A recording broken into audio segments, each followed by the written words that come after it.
What is up, guys? Chillson Williams, aka TheSwolefessor, here to educate you on health and social well-being. And today, guys, I'm going to be going over how I personally peak for a powerlifting meet, as well as explaining how you can peak or just prepare for a max in general on any of the big three lifts, or really any lift that you want to max out on.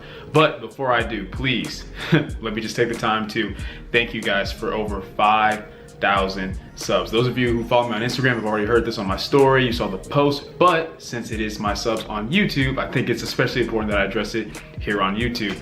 And guys, I honestly, just from the bottom of my heart, am very blessed, very grateful, very thankful for each and every single one of you. I feel like you guys have kind of heard this similar speech every time we've reached a new threshold in subs, but it just amazes me every single time at the rate of growth. Now, don't get me wrong, like, I know a lot of you out there, you've constantly commented and said, man, you deserve more subs, bro, you deserve to blow up. And I appreciate that. Like, I don't want you guys to think that I take those comments for granted at all, because I don't. But I'm just so happy with the rate of growth that I've gotten thus far. I've only been doing this for 9 months, YouTube for 9 months, Instagram, being active on, as far as fitness Instagram stuff, like for 9 months. And I think I just hit 5,000 followers on Instagram today. And now we're almost at like 5,070 subs right now, I believe. So honestly, it's just a blessing. I appreciate every single one of you. I appreciate every single one of you who, likes, comments, shares, who sends me private messages thanking me that, hey man, this video helped me with this video helped me with that. It's so awesome to see that what I'm doing is impacting your lives, and that as you guys take this knowledge and impart onto others, or as you set that example in the gym or just out in life, maybe with the Social Big Sunday video, like, it's just awesome to see how the impact spreads, because that's really what this is all about. That's, in my opinion, what the fitness industry should be about. There's nothing wrong with making money and sales and, training. Like, obviously I do that, so there's nothing wrong with it, but the focus should always be first and foremost on helping people and building each other up and promoting community. And it's just so cool to even see you guys like engaging with each other in the comments now. It's like, just thank you. I appreciate every single one of you. I appreciate every single one of you for taking the time to even check out my content. And thank you guys for just expressing how much the content does help you. And that's the thing, guys. This is like, it's synergistic. We help each other. It's not just, oh, I'm giving you guys all this content, I deserve your likes. Not at all. You guys are kind enough to watch my content, and I like to think that I'm kind enough to take time out of my day to make content for you all to watch, and it just works together that way. So thank you. I appreciate every single one of you. As usual, there will be a Q&A coming up, so go ahead and leave your questions down below, whether they may be fitness, personal, about pump chasers, whatever.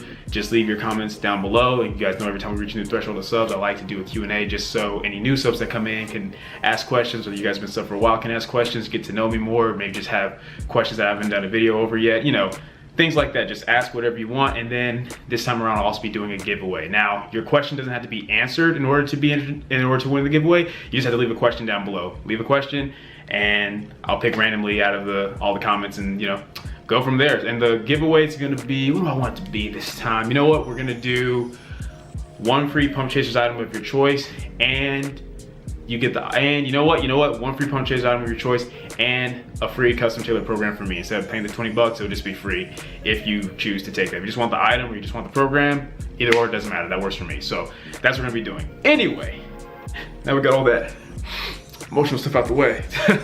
On to today's topic. So a lot of you have been asking me, so even though like those of you who have seen like my previous meets, like that, like exactly how I go about peaking for a meet. How should you go about peaking if you want to max out? If you're not competing in powerlifting, you just want to max out in the gym. So let me start out by saying that you don't have to put as much thought into maxing out at the gym if you're just doing it recreationally as you do for powerlifting, just because you're not competing.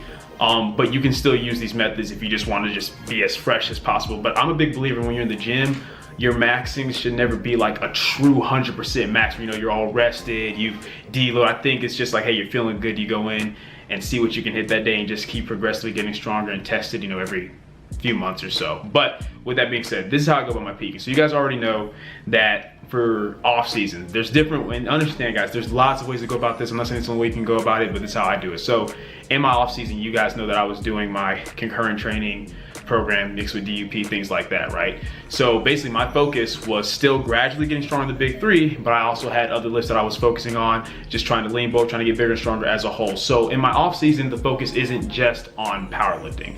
The focus is essentially like, yes, continue to still progress on the big three, but I can focus on whatever my other goals are as well, as far as my overall fitness and everything like that. However, once I actually start preparing for a meet, which I usually do 12 weeks out, the focus very much is centered around the big three. And any accessory work that I do, anything that I'm doing has to somehow be helping me with my powerlifting as a whole, you know, excluding maybe like a Saturday workout. I'm just having a little bit of fun getting away from my programming for that day. But for the most part, Monday through Friday, everything is centered around my powerlifting. Now, you guys already know that there's linear periodization, right? Where basically over the 12 weeks, you would start with higher volume, less intensity. So it would be more volume, lighter weight. And as each week goes by, the volume will go down a little bit and the intensity will go up. So, you know, as your volume goes down, you're gradually lifting more weight, preparing your body to lift the most possible amount of weight that you can at the meet itself. I prefer doing things that are more like, you know, DUP or concurrent. So with my programming, I have intensity focused days, usually at the beginning of the week, like Mondays for bench and squat, Tuesdays for deadlift. And then I have a variation day, which is kind of like also like a little, sort of like a variation recovery day, because it's kind of like recovery because it's not as heavy, obviously, as the intensity day, but it focuses on variations on Wednesday. And that's where I'm focusing on things like, you know, like really longer pauses on my benches, or floor press, pause squats, things just to work on the weaknesses of the lift. And then Thursdays and Fridays are my higher volume days where I'm doing more volume work for my deadlift on Thursdays, and then for squats and bench on Fridays. So it's still more concurrent in nature as far as having intensity days and volume focused days.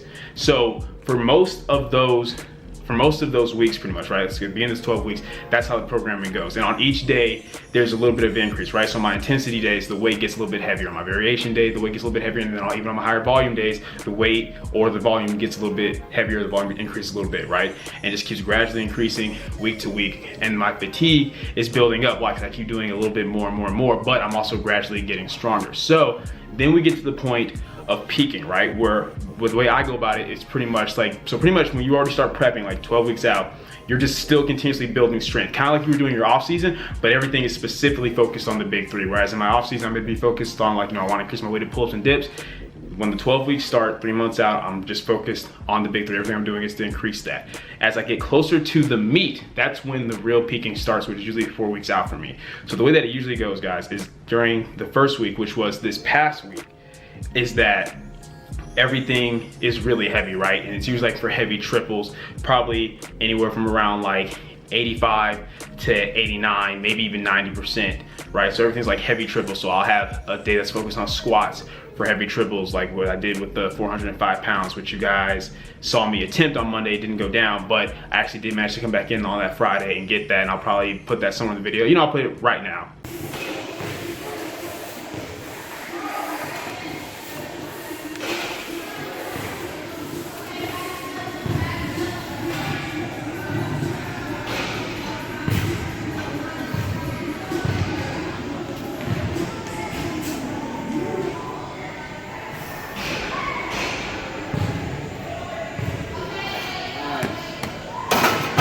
So yeah, so I managed to come in and get that. Then Wednesday was focused on heavy benching. I came in and hit a heavy competition single at 335, and then followed up with a little bit of volume work. And then that Tuesday before that Wednesday, same thing with deadlifts. I came in and worked up to a double, which you guys saw in yesterday's video. So that's pretty much what it is. Like, it's just going really heavy, right?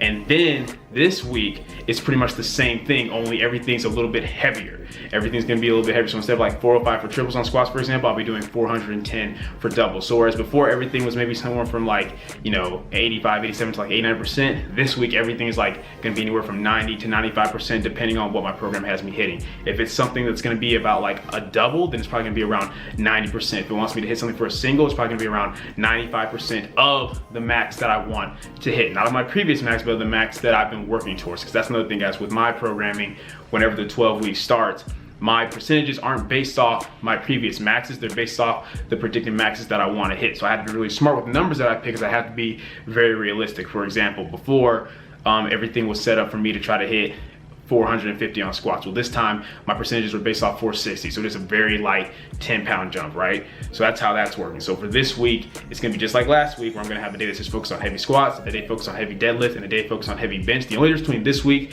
and last week is, as was last week, I still had my usual accessory movements. This week, everything is just the big three. So on my squat day, I'll be working up to, like, you know, a heavy double or single on squats, then doing a little bit of back down work with the squats. On the bench day, same thing. On the deadlift day, the same thing. because what I'm trying to do is, even though the intensity is coming up, I'm trying to gradually already start reducing the volume so my body can already start to get into this recovery mode. So that's what this week's gonna look like.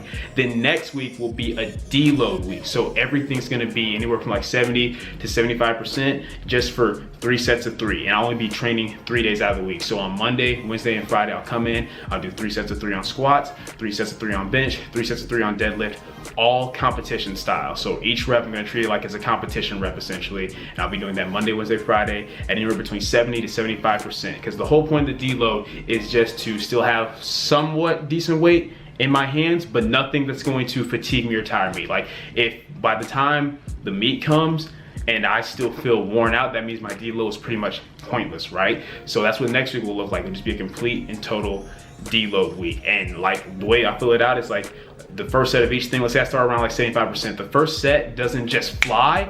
I'm gonna go down to like about 70%, just because that's the point. It's just to move some weight, but I'm not trying to get any stronger at this point. I'm just trying to kind of like maintain what I built. Then the week of the meet, which will be the week after next week, is pretty much just a complete rest week. Now, what some people do is they just rest completely, you know, for like the 7 to 10 days leading up to the meet. Some people, they'll come in and just do another deload. So if they did a deload at 75%, they may come in again at 70%, but they'll only do it for like Monday and Wednesday. For example, my meet's on Saturday, so no matter what, Wednesday I am done lifting. That would be my last day to lift, so that way I can just rest up Thursday, rest up Friday, and then be good to go on Saturday. The way that I like to go about it is the week of the meet, I'll come in on Monday and I'll do like stupid lightweight. I'm talking like maybe just something like 225 on squats, maybe 315 on deadlift, and 185 on bench. I'll come in and do 3 sets of 3 on that Monday, and if I'm feeling it, maybe 3 sets of 3 for each one on that Wednesday, just to practice the movement pattern, to practice the commands, everything like that. But I could just as easily just take the whole week off. It pretty much just depends on how I'm feeling the week of the meet. And after that, I just, like I said, no matter what, by that Wednesday, that's my last day to lift, then I just rest, recover, eat, make sure I'm as rested as possible for Saturday morning, the day of the meet. Then I go in and I try to kill it. That is how I peak for my powerlifting meets. Like I said, there's lots of different ways to go about it. So you could apply the same thing, the same method to, if you just want to do a max out the gym, right? So what you could do is, like, you know, get on a program, 12 weeks, however long, just build, right? Then when you're like, okay, I'm getting to the point where I feel like I've built some good strength, I want to test my max out, you can do the same thing that I just described. Or instead of trying to test all your max on the same day like a official powerlifting meet, just choose a week. Maybe you do a deload week, right? And then instead of taking a whole week off, because once again, you guys don't have to take a whole week off. You don't have to reduce fatigue to that degree because you're not competing. There's no need to do all that. So what you can do at the end of your training cycle of building strength, just do a deload week where you come in, work with 70, 75%, then come in that following week. And instead of hitting all 3 on the same day, you can test your squat on that Monday, test your bench max on that Wednesday, your deadlift max on that Friday, or you can test all of them the same day, do like a mock meet style. But it pretty much depends on how you want to go about doing it. But that is how I personally peak for my meets. Now, that may change. I've done different things, but that's pretty much what it's always kind of looked like. Regardless of what type of program I'm on in preparation for the meet, the last 4 weeks, pretty much like I said, last week, this week, then next week, and then the week of the meet have pretty much always looked the same. Now, as I mentioned in my last video, I may be looking into getting a coach after this meet, and if he wants to change things up, he or she knows, then that's okay. I have no issue with that. But as of now, that's what my peaking looks like, and that's what you guys can do if you want to try peaking to max out, either, you know, for a meet or just for fun. But yeah, that's pretty much it, guys. This was pretty much this video because it was just heavily requested. A lot of you have been asking, hey man, can you specifically go over how you peak for a meet? And like I've answered you guys in the comments, there's no one way to go about it, but that's how your boy goes about it. Anyway, that's it for the video, guys. Hope you enjoyed it. If you did, please go ahead and leave a comment down below. Let me know that you did. If you did not, leave a comment down below. Let me know what I can do to get better. Like the video, share, subscribe. Keep it simple, specific, scientific. I'll catch y'all later.